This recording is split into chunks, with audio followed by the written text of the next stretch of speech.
Hi there, nerdy list aficionados. It's time to talk about a lot of fans' favorite characters, villains. For some, a hero is only as good as the villains they face. As nuanced and exciting as a hero's backstory may be, they need someone to test their mettle against. Not all villains are created equal. Some are far scarier than others. Today we're going to be taking a look at the Punisher himself, Frank Castle. While he's been a favorite of certain Marvel fans for years, there's no denying that the Netflix television series Daredevil and later his own solo series have helped bring him into the public eye in a big way. People are picking up old and new comics left and right, which means they're discovering a wide array of all new villains. Today, we're going to take a look at the top 10 scariest Punisher villains. I'm Sasha, and let's get started.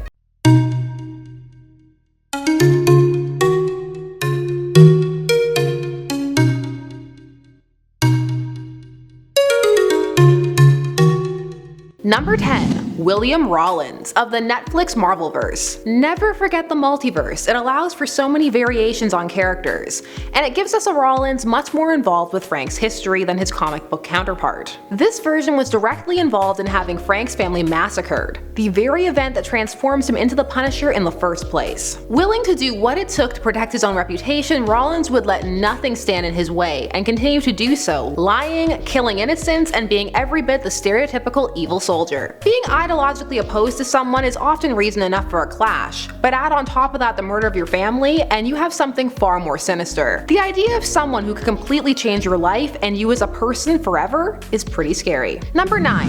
Daken. Now some of you may be like, who? Well, for those out there who are perplexed, meet Wolverine's son.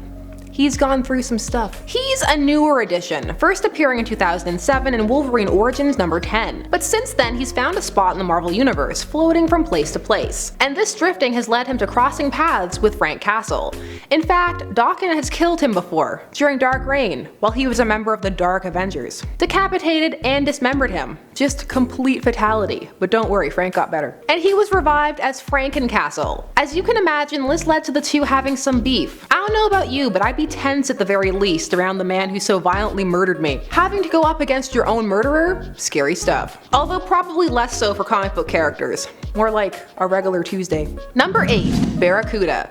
Another newcomer, well, relatively speaking, and he comes to us from 2006. Barracuda is a tried and true Punisher villain, appearing in Punisher Volume 7, number 31. He was based on a folk song called Stagger Lee. He was initially supposed to die, but the editor had his creator Garth Ennis have him survive, only to have him be killed off later. So why is he so scary? He's not even around anymore. Well, it all comes down to his relentless good cheer. The glass is always half full with Barracuda, maybe more than half full. It's one thing being hunted, it's another thing being hunted by someone more than happy to kill and dismember you. It's infectious, and we all know that Frank's gonna get dismembered at some point. I kinda miss him. Is that weird? It's probably weird. Number 7. The Holy, aka Hector Redondo, appearing in Punisher Volume 5, number 2 in the year 2000. Hector is scary because he believes that him and Frank are kindred spirits. You know the type of villain who shows up and their opening monologue is all, "We're the same, you and I." He's a priest who snapped one day during confession and took it upon himself to punish the sins of others.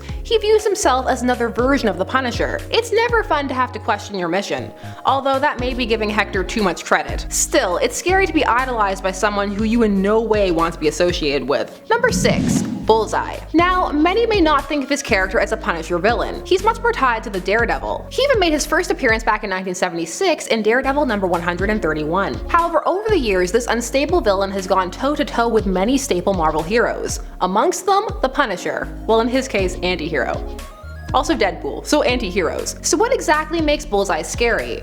Well, it may not sound like much to some, but the level of obsession and skill combined and focused on one target can lead to some pointed and prolonged encounters. There is also the fact that depending upon what's going on with him, he can even come across as friendly, and yet will turn around and try to kill you the next second. It's difficult to not know where you stand, or even if you're a target. There's a disconnect there. Bullseye's willing to go to lengths not everyone else would. Plus, he's got connections, and that's never a good thing. I mean, unless you're the one who has them. Number 5.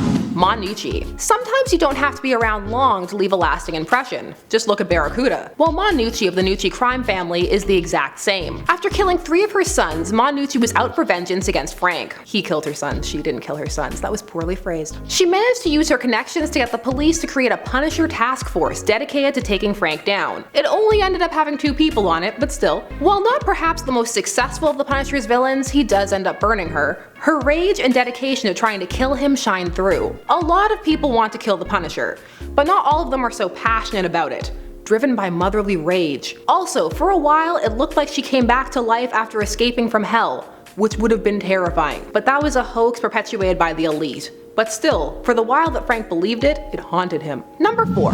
Let's hop back in time to a more classic villain. Although I'm sure to some of you calling a character who emerged in the late 80s a classic is paining you. But we're doing it anyway. Let's talk about Bushwacker. While he is originally a Daredevil villain, appearing in Daredevil number 248, he has a bone to pick with Frank Castle. The Punisher left him for dead, and then his wife left him after that. His whole life kind of fell apart after that encounter. I mean, you could maybe make it look like it was Frank's fault. He's got a cyborg arm and he's out to kill. Some of this also comes down to his appearance. When drawn by a good artist, it is an intimidating character design. Can you imagine him coming towards you in a dark alley? No thank you. Number 3. Elite. Here we are again, with vigilantes that make Frank Castle question himself. Only unlike the Holy, Elite actually has the clout and the money to make himself a real nuisance to Frank. Elite was all about cleaning up crime, but a very specific sort, lower class. More interested in preserving notions of classism and snobbery. Not only were his methods and rationale suspect, but he attracted way too much attention. However, that didn't stop him and his group from asking Frank to join them. He didn't, and he killed them instead. But that wasn't the end of the Elite. The second Elite was the first one's son, and he was willing to go to even more drastic measures involving the Mafia and psychological warfare. What makes the Elite scary is that really it could be anyone. It's a concept more than anything, and one that will forever mar Frank's reputation. They make it so Frank always has to prove that he's not like that. Or is he? Number 2. Kingpin. You knew the Kingpin had to be on this list. The Kingpin has been making his presence known since 1967, when he emerged as a Spider-Man villain in The Amazing Spider-Man number 50. Since then his presence has grown, and he has become a problem for many a Marvel hero, and that includes the Punisher. The Kingpin has been sending people to kill Frank for years. He's clashed with the Punisher many times, and part of the fear surrounding this one is that Kingpin isn't going anywhere anytime soon. He is a constant menace whether he's out and about or in prison. At any point he could be plotting, sending people your way. He just needs to be a constant thought in the back of your mind. And he's pretty dangerous to go up against one-on-one as well, a fact that we've seen in the comics and on Netflix.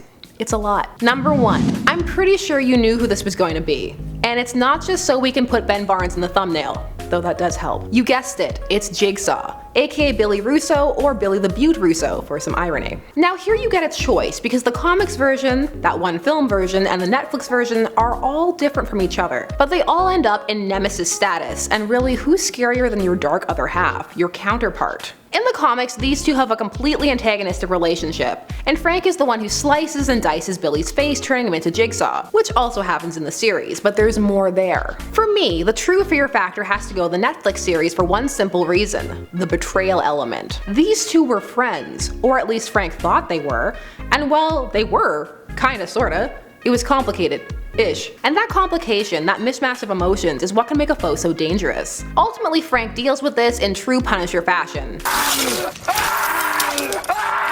which of course gives the comic character a bit of a leg up, as the best villains return.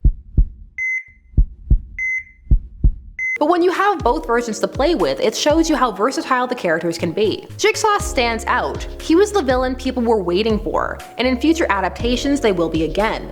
He's made a mark. And what's scarier than that? Now I'm sure tons of you are saying tons of things, you wimpy noob, but hey, it's fun to take a look back at Punisher's villains. They're not as well known as some of the others out there. Who do you think is the scariest? Heck, just in general, who is the scariest villain to you? Let me know down below. And of course, while you're down there, subscribe if you haven't already, and hit the like button and share and check out some more lists. You know you want to. Thanks so much for watching, and we'll see you soon. Bye bye.